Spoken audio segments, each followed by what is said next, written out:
Today I'm going to be attempting to survive in the ocean. Oh, wait, wrong game. That's more like it. Welcome to Subnautica's ocean, filled with various creatures that either kill you instantly or kill you not so instantly. Subnautica 2 is a highly anticipated sequel for one of the most popular gaming series ever, Subnautica, and my goal today is going to be hop in and attempt to fully complete the early access version. Oh, and also scan the 2 Leviathans. Will I manage to do it, or will the local fauna prove to be too much for my tiny human player? Well, make sure to stick around to the end to find out. But with everything out of the way, it's time to wake up from my biopod. Now just in case you haven't played Subnautica before, don't worry as I will try to explain stuff as I go, and also there won't be any story spoilers in this video, because I wasn't paying too much attention. Right off the bat, Subnautica 2 introduced some sort of gene adaptations, something that previous installments did not have. Ah yes. Highly pressurized air is destroying my lungs. Okay, so what do I do?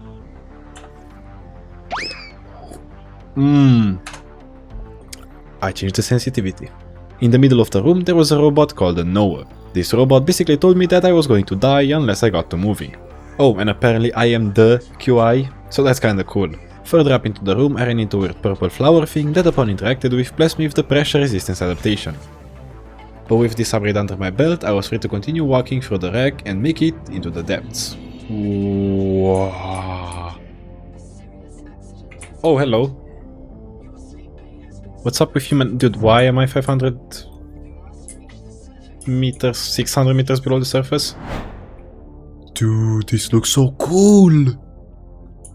Yo. Okay, I'm this happy.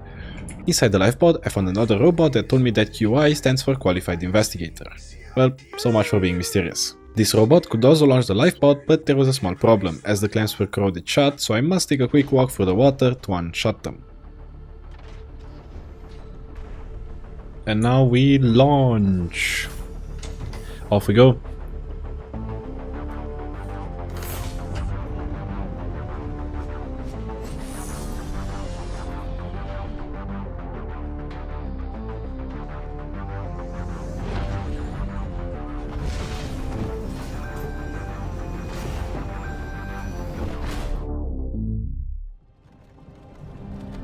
Hey, you're finally awake. Well, I'm probably concussed. Never mind, we live. After surprisingly waking up, I opened the door to the lifepod, which blessed me with the intro title that the developers absolutely cooked with. But without further ado, it's time to hop to the waters of Subnautica and begin my adventure. I haven't played the Subnautica game in years, and the only one I played is Below Zero, so this will definitely be interesting. However, I do remember that I must collect everything. Hello. I got something. Consume water slug. Did I consume him?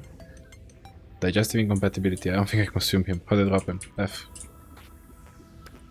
My first goal was to make a survival multi-tool. For that I needed 3 titanium that was pretty easy to collect, as titanium is literally everywhere. To craft things one must go to a fabricator. There's one already present on the lifepod, however it is not fully functional. More on that later. Ooh, that's a pretty cool animation. Look. Only once? Okay. With the survival multi-tool crafted, I continued exploring. Common resources, besides titanium, include quartz as well as copper, so I made sure to grab those every time I ran into them. Inside the local wreck, I found some sort of PDA entry that said to not go out alone. Well, too bad I can't read. After leaving the wreck, I found out that the multi-tool can be used to cut flora for fibrous pulp that can be used to make fiber. Hello, little crab. Okay. Back to the pod, I tried to eat a local fish that I found and cooked, but unfortunately... Ow! Due to the fact that this planet is alien, I couldn't do that. I did unlock a new adaptation though, so I will probably have to find another one of those purple flowers if I want to eat anything. Besides these wood blocks of course, because these can actually be eaten. Next goal was to get a scanner. Now if you're unaware, progression in Subnautica is tied to the scanner. Basically all cool things in this game must be scanned in parts, and after done you get their crafting recipe. For the scanner I was going to need a battery which needed copper and some sort of acidic pouch. Luckily copper is super easy to get, but while looking for the other thing I found a giant chasm next to my base. Ooh, that's pretty deep. Okay, oh pfft.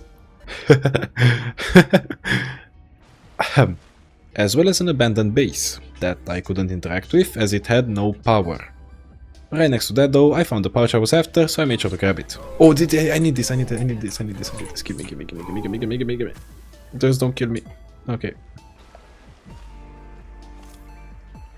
With the newly acquired things, crafting the scanner was just as easy as saying fish. With the scanner crafted, I could now go out and scan pretty much everything for mainly lore, but more importantly, I could start scanning structures and items to unlock their crafting recipes. Some things must be scanned once, while some things must be scanned twice or even 3 times. What does need to be scanned, however, is this video sponsor, Red Magic. Red Magic is a gaming mobile phone company that creates some absolute beasts, and they were so kind to actually send me their brand new model, the Red Magic 11S Pro. The best gaming mobile phone on the market, having better specifications than even the brand new S26 Ultra. Now, personally, I'm not a mobile gamer at all, however, if I will ever make an ARC mobile video, I know exactly what I'll be making it on. And that's all thanks to this phone's numerous key features. For starters, it has a whopping 144Hz refresh rate screen. Yeah, you heard that right, it has liquid cooling and a staggering 7500 mAh battery, so you can play mobile games to your heart's content. If someday Arc Ascended ever gets ported to mobile, then this phone will probably be the only one capable of running it, and that says a lot. Oh, and did I also mention that this phone can force your game to scale up to 2K resolution and 120 FPS? I didn't, because I could hardly believe it myself. Now, if shooters such as PUBG Mobile are more your type, then rest assured that there are a lot of things in place to make your gaming experience a whole lot more enjoyable, such as having a customizable crosshair with a built-in magnifier. If I was to go into all the specifications and details of this beast, then this video would probably be 1 hour long. So, if this sounds like your cup of tea, then definitely do a little bit of research, as this phone is quite possibly from another planet. Maybe not the Subnautica planet, but still. I'll make sure to leave a link down below in the description and pinned comment if you wanna check it out, and lastly, a huge thank you to the people over at Red Magic for sending me a very cool phone. With all that being said though, it's time to return to my Subnautica shenanigans and craft some basic fins. Next up, I wanted the air tank, for which I needed silver, a resource that I have not seen until now. By this point, the little circle robot in my life pod had a new message for me. The message came from Anita and she was about 200 meters away. I'd go, but it's kinda dark. But let's go. Black boxes act as some sort of guidance, so you know where to go and how to progress into the game, so every time the Noah has a new message, I'll make sure to go look into it. Right next to this black box was another angel cone that took me a minute to realize.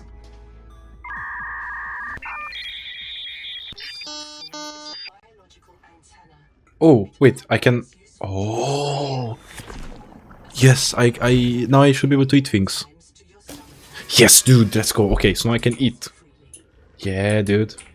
Eating is pretty cool, but you know what is cooler? Looking at this insane sunrise.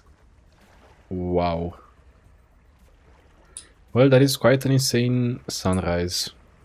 Continuing to explore led me to find a portable locker. And yes, it does exactly what you think it does. But finding this thing led me to forget about my depleting oxygen, so I just drowned. Okay, so I can take this with me. I'm gonna drown. No, I'm actually gonna die. No! Reprint complete. You have experienced conditions incompatible with life. Dying in this game makes you lose a big chunk of your inventory, so it should be your top priority to get your items back. There is also no death beam and no indicator, so you must keep your eyes very peeled to see where you died. Regardless, I got the portable storage back, so I just put it down in my base. Yeah, okay, I know it's portable, but nothing's gonna stop me from just putting stuff into it.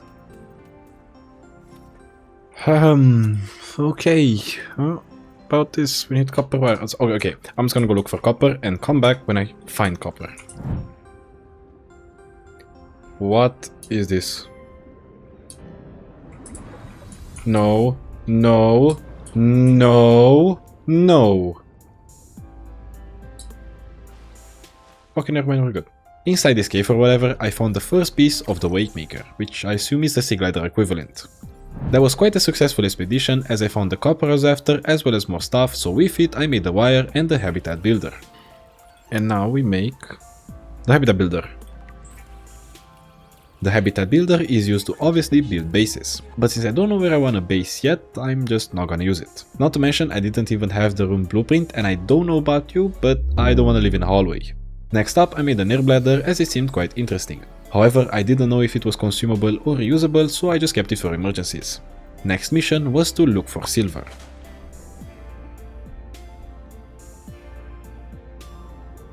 What's that? That's the glowy. I go to glowy. Titanium ingot. Sounds useful. Oh, wake maker. Okay. Well, I didn't find silver, but on the right side, I unlocked the wake maker. Sadly, the wake maker also required silver, so it was clear that getting silver was my only way to progress right now. Thankfully, that might be easier than anticipated, as Noah got a new message from Chap. While going to find Chap, I found some sort of giant mineral. Oh, what's that? I wanna go here first. What is this, dude? This looks so cool. Silver! Yo! Unknown tool, oh my god. Okay. I didn't know what the unknown tool was, obviously, but regardless, I continued diving when I found another giant mineral that gave me copper this time, and also required that unknown tool. You see, giant mineral veins require a special tool to collect, smaller veins do not, which means that I can still get silver.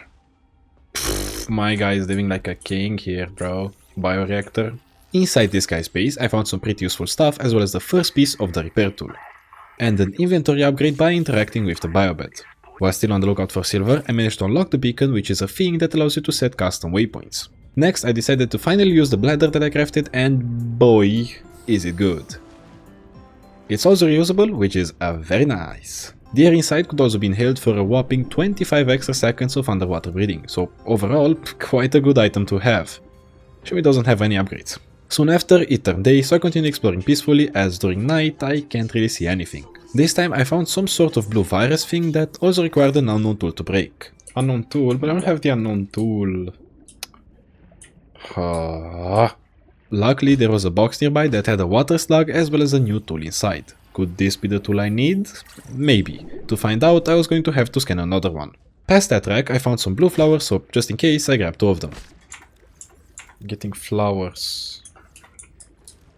that I don't know what they do because I don't have silver and I can't. Silver! Silver, silver, silver, silver! No, get out. I need the silver. I need the silver, bro. Instantly going home and making the bigger scuba tank. Instantly going home. 300 meters. I don't care, bro. On my way, I ran across a small flower with many blue flowers surrounding it. So, curiously, I went to it. Hello, what is this? Blight. Wrong virus. Oh, wow, wow, wow, wow, wow. No, no, no, no. I'm good, I'm good, I'm good, I'm good. I'm very good. We go down. And now. No. One more, one more, one more. Come on, I got this. I got this, I got this, I got this, I got this, I got this, I got this. Bam. Easy game. Ooh. Now I have 75, 75, 75. Yeah, I'm very excited for this. For the wake maker, I was going to need a fully functional fabricator, so I set it aside for now and continued exploring. Sand spear. I was about to say that this is an actual troll, but my heart just skipped a bit. Don't worry about it. While wandering the depths, I found another angel comb, however this one was locked and I had no idea what I was supposed to do. Plus there was a giant fish protecting it, so I just skedaddled and continued minding my business. Booyah!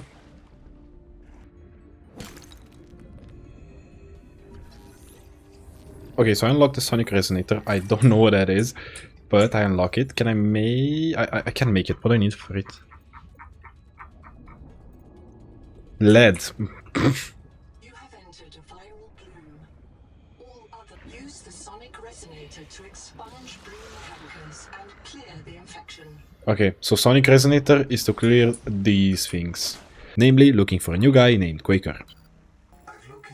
Off we go. Oh, ooh. Ooh, wow.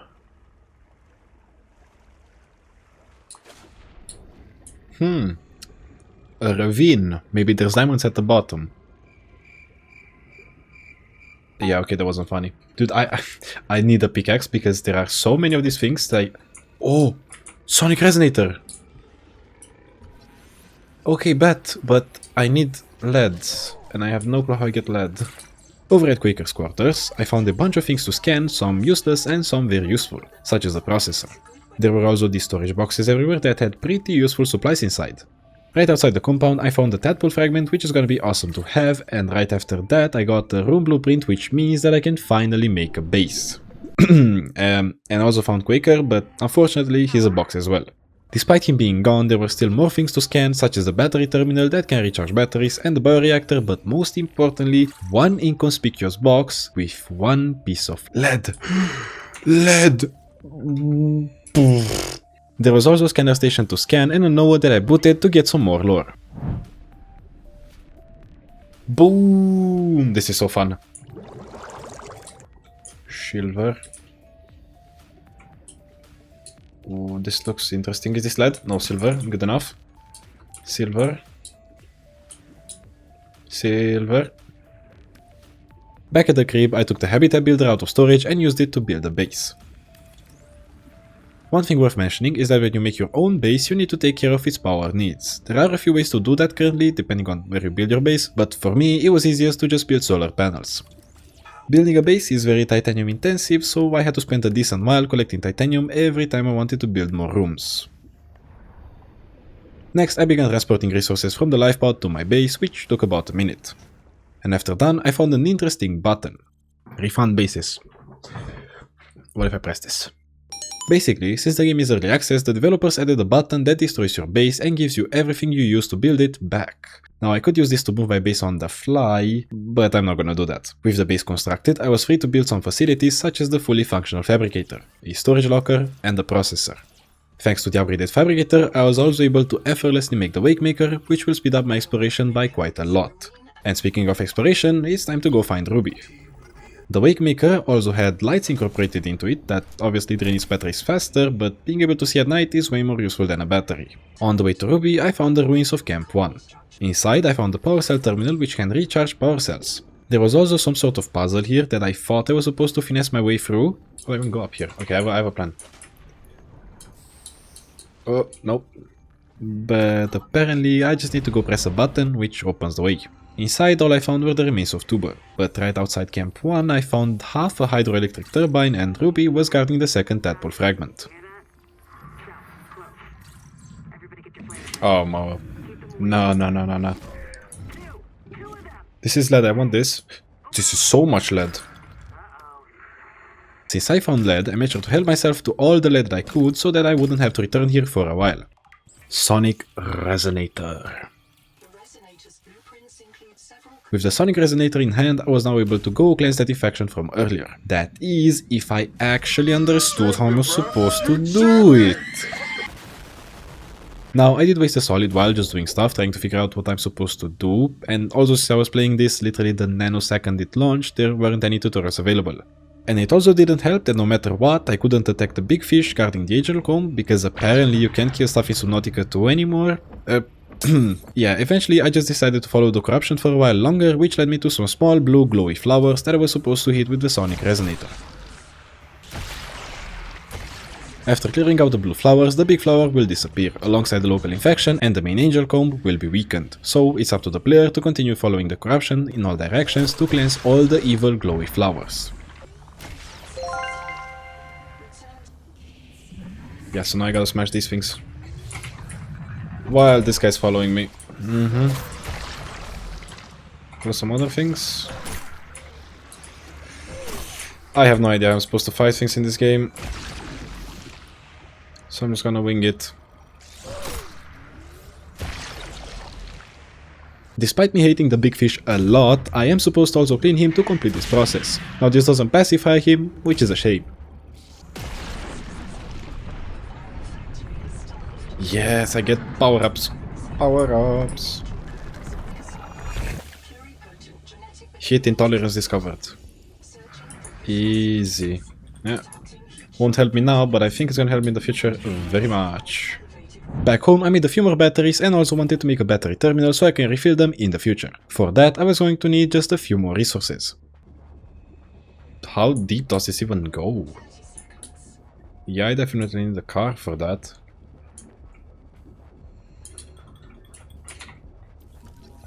For tadpole fragment, talk about cars and you shall find some cars.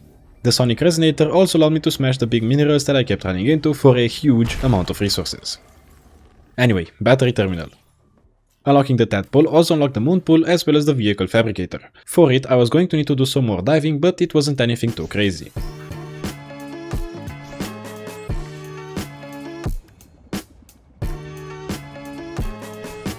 What I was going to have to do is expand the moon pool, as apparently this tiny 1x1 doesn't really work. So I grabbed some more titanium and got to building.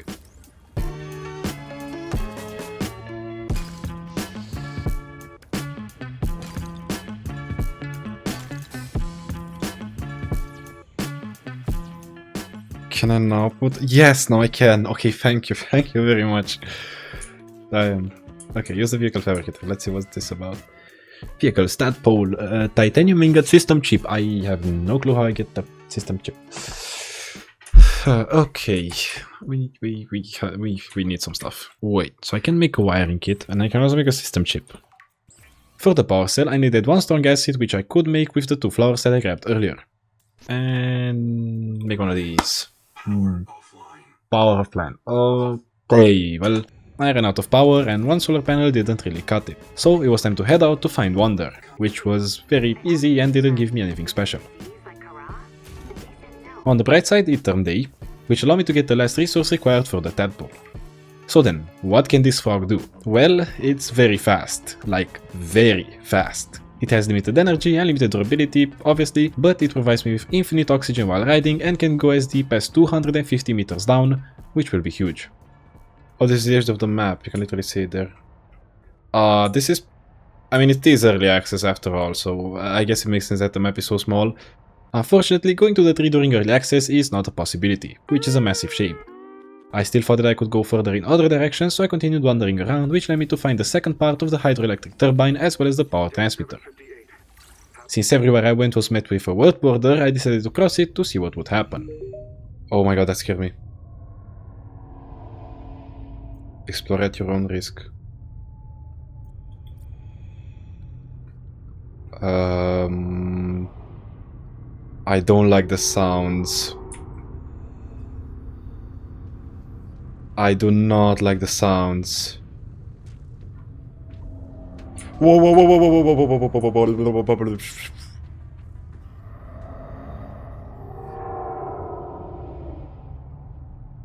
Just out of curiosity, I decided to save my game and cross the border with the tadpole.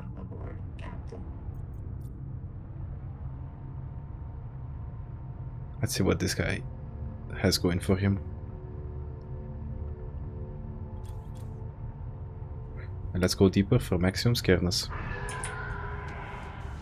Okay, never mind, I'm going back. No, I'm good. No. I'm gonna die. Okay, well, I'll be reprinted.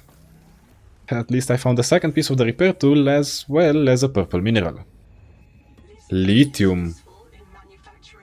Upon exploring the local wreck, I found a poster with a cute cat. This is so cool. And right next to said wreck, I found some dude's base. Rebreather! Hello! Absolutely, I want that.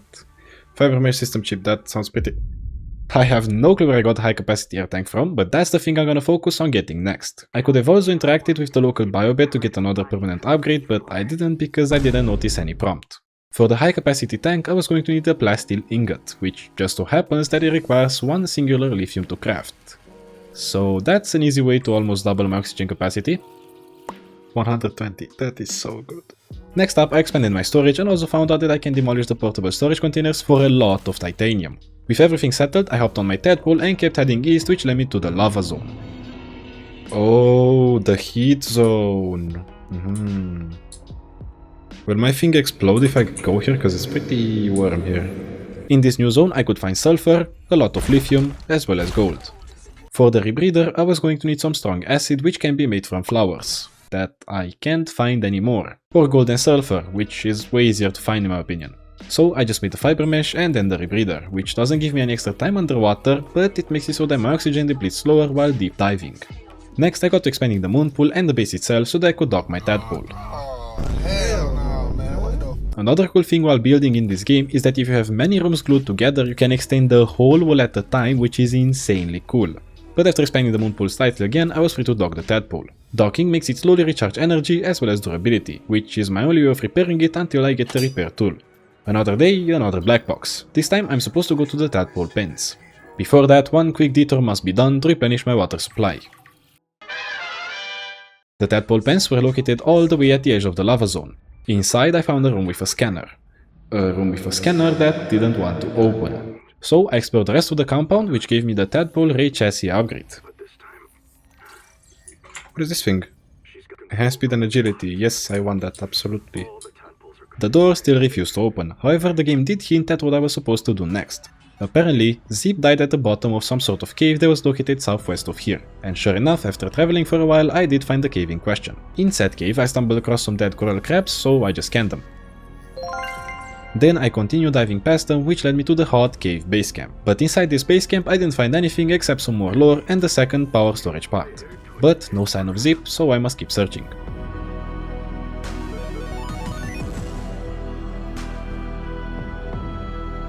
This? Power cell, free power cell, yo!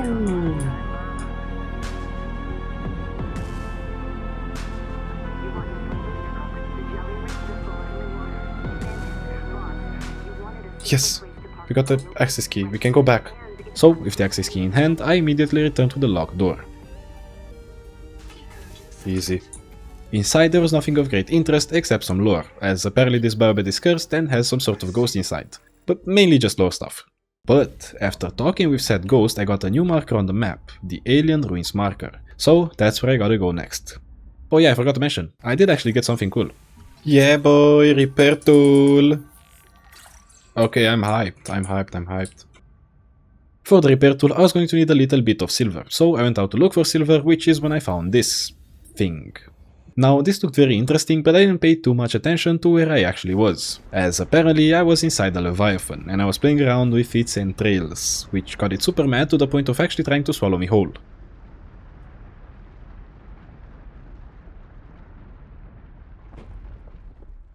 Inside this Leviathan one can find the oxygen generator as well as a lot of lithium. Anyways, silver required and repair tool crafted. Bam, repair tool. With it I can repair my tadpole on the fly, which will be very useful to have. Since I stocked up on water earlier, it would only make sense that I stock up on food as well, and there were quite a few options. The one thing I decided to go with was the free Montemaki, as it gave the most amount of food and I also got free per craft. Only thing I was lacking to make it was some glow-in-the-dark fish, which are actually pretty common. Let's make some food. I don't think it's gonna stack, which is unfortunate. No, it won't stack, okay. Before heading out to the Alien Ruins, I wanted to craft a Scout Ray chassis. For it, I was going to need a few more things, namely some more strong acid.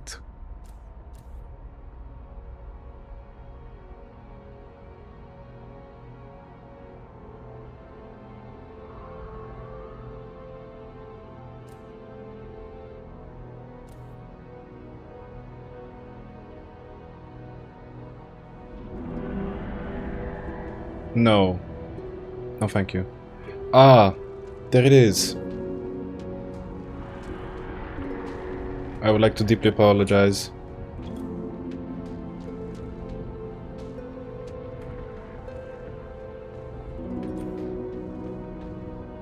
Bro, what is that thing? Okay, I'm sorry. Holy, okay, this is... What the f... That right there was the Kraken, or as the game calls it, the Collector Leviathan. This is one of the two existing Krakens on the map and he serves as the gatekeeper to the Alien Ruins. How fitting.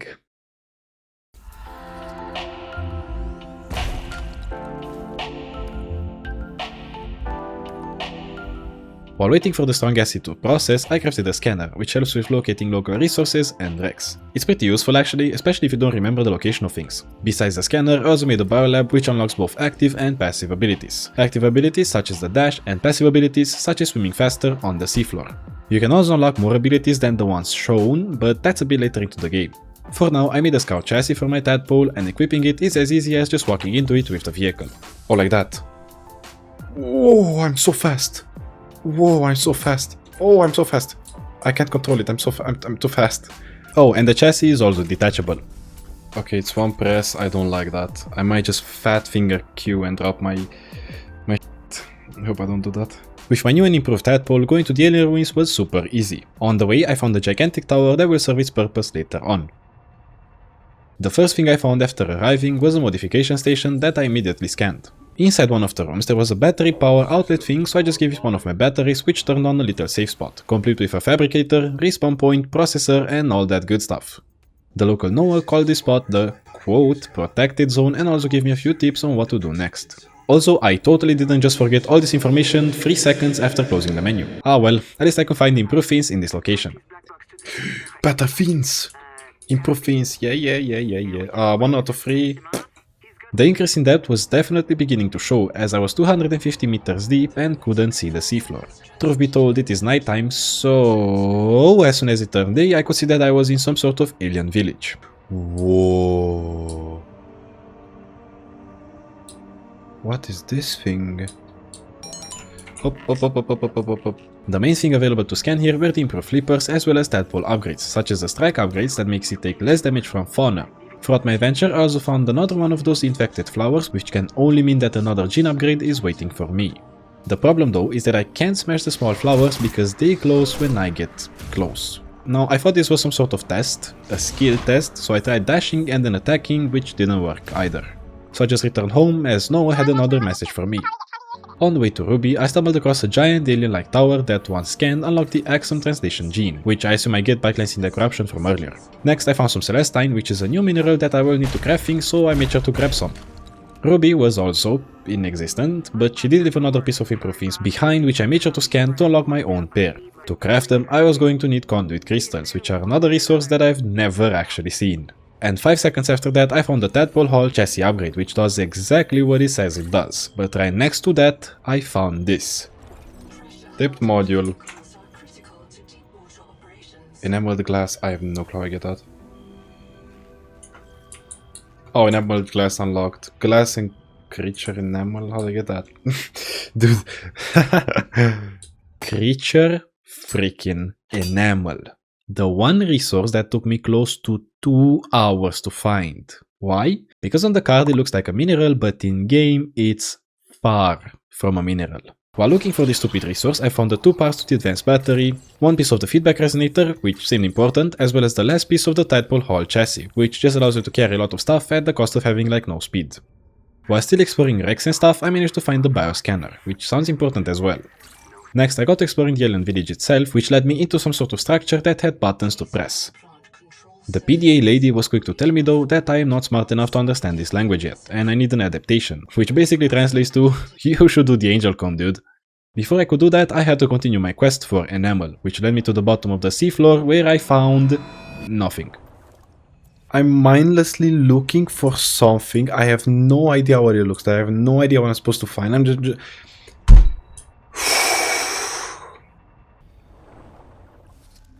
Attackmite. Oh, found something new. Attackmite is a resource that I will need to finish the game. Not now. Googling how to find enamel also wasn't a possibility, as the game had just come out like 8 hours ago. Eventually though, I decided to try and attack the little white things that were poking out of the wall, and to my absolute surprise, this is how I get enamel. Enamel, dude, creature enamel, dude, I can make enameled glass, I can get the depth upgrade, I can progress, dude. So, let me get this straight. The thing that has creature in its name, looks like a rock, is not dropped from a creature, nor harvested from a rock. Nice, good job. It's early access though, so I guess I'll forgive it. With the enamel in hand, I instantly returned home to craft the tadpole depth module, which increased my maximum depth from 250 meters to 450 meters, which will help me an insane lot. Next resource I have to get is the conduit crystal. Well, hope that one won't take as long. Anyways, time to find Mr. Singh, whatever. A whopping 2 kilometers away from base, or 1.2 miles in freedom units. Near Singh I didn't find anything useful, however I did manage to find some conduit crystals. This looks interesting. Yep. Just one. They seem to be pretty abundant on the ocean floor, so now that I have the depth module, finding them is pretty dang easy. Before heading home with the new resource, I wanted to explore some more, which led me into some sort of acid biome. There, not only did I find an absolute hellspawn of a creature, I also found 3 pieces of a metal farm that can farm all sorts of minerals despite its name. There was also another ore to be found here named Trollite. Interesting name for a mineral. A local wreck had a cavitation muffler for my tadpole that makes it harder for predators to spot it. And another local wreck had the second and last piece of the feedback resonator. With so many new things unlocked, it was only fitting to return home to get to crafting them. Okay, we'll make the feedback resonator first. So, what's the feedback resonator good for? Basically, it shoots, which means that it can clear that closing infection from earlier. Okay, nice. Good, very cool. Before leaving, I also invested in the cavitation muffler, as having to deal with less creatures will save my sanity. Also, you are free to call me stupid for this, however, I just realized now that I can power up the structure from the start of the game with a battery, which gives me access to the biolab for free. So, early dash as well as a Noah with some starter tips. Yeah, definitely didn't take me 10 hours to figure this out. Anyways, time to clear corruption or something like that.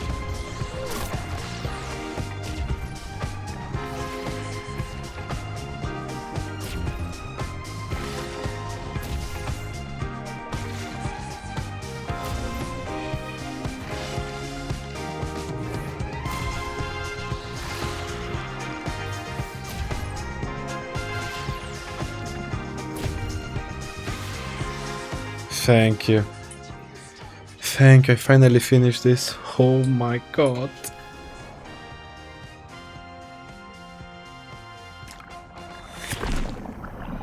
Interacting with the angel comb confirmed my suspicions and allowed me to study alienese. What? So I returned to the little tower from before, which allowed me to press some big buttons to turn on the bottom part of the power plant.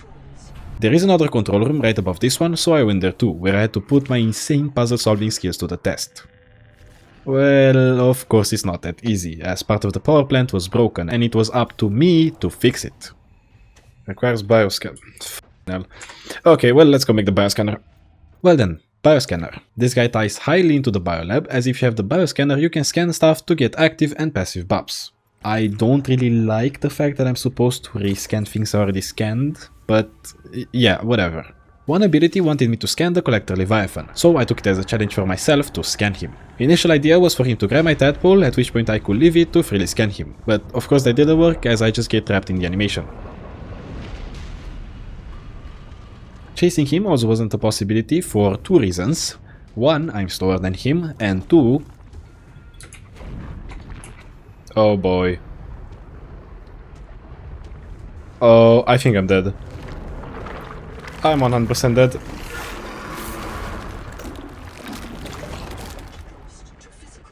Of course. Despite these setbacks, however, I decided to keep trying regardless.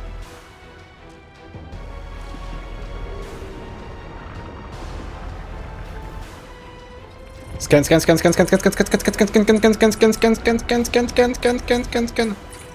Okay, I got him. I might die, but I got him.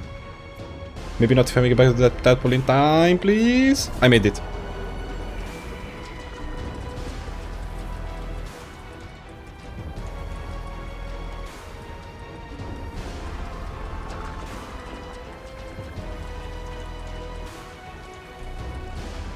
And I survive on 1 freaking HP.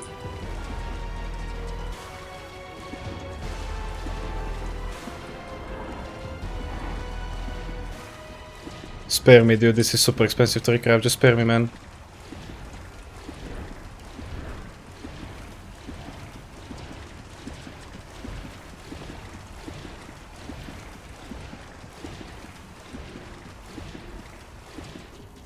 Wow, okay, well, we scan the guy.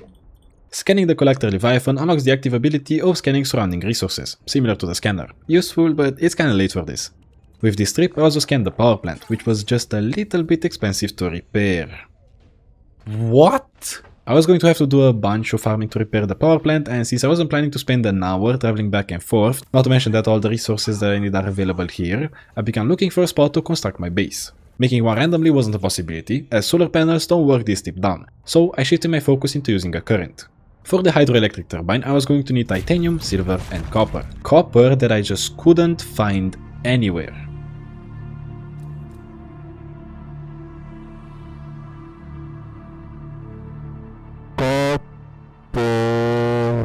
Man, I'm dead. That's just wasting time. I could have just done trips during this time and just get the things I needed. Just give me copper. I'm actually getting so mad. You just give me fucking copper, man. So I went home where I built the things I would need, emptied my inventory and demolished the things I just built to get the full refund, and I rebuilt them in the proper spot, which worked absolutely wonders. Anyways, time to get to farming. A lot of farming.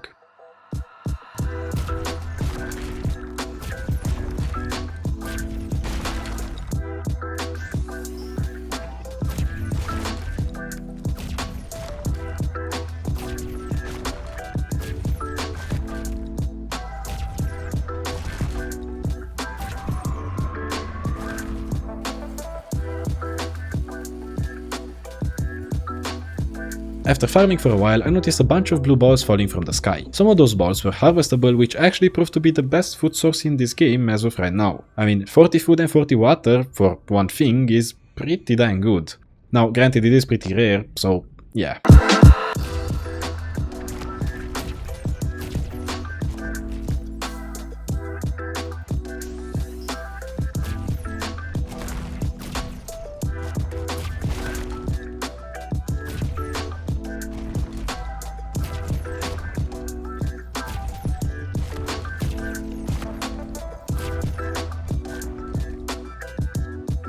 With everything farmed, all there was left to do was craft the 10 mangalloy ingots. 4, 3, 2, 1, and done.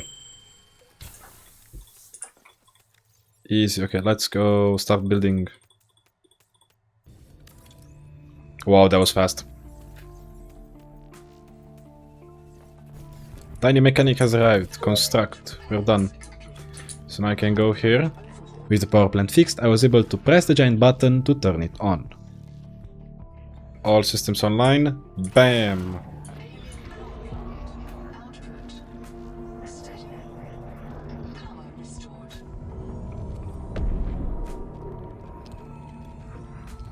Oh, it's spinning! Oh, it's spinning!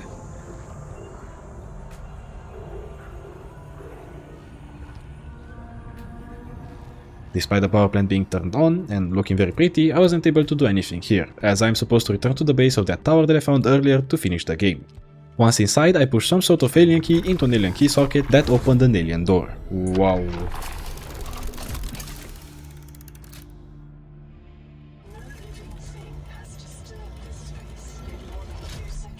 Damn, I'm the first. Talk about being cool, I guess. Why are there two suns fusing together? Sun. Sunglasses. The structure also had a second floor where I pushed another key and basically got information that my next main objective is to go to the tree. However, we already established I can't do that, and the game knows that too. Yay! Yo! Thank you for playing, we beat the game! We beat the game. Well, that's a solid 9 out of 10. I'm not giving it a 10 because I can't fight fish. Well then, game completed, however one thing remains incomplete.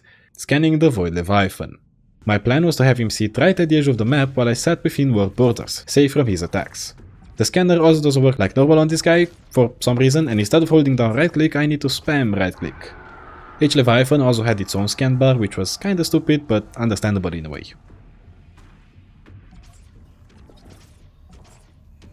Yes, I scanned him! Shiver Leviathan. Ooh. Okay, apparently the big Leviathan is the female, while the small ones are the males. That's pretty interesting.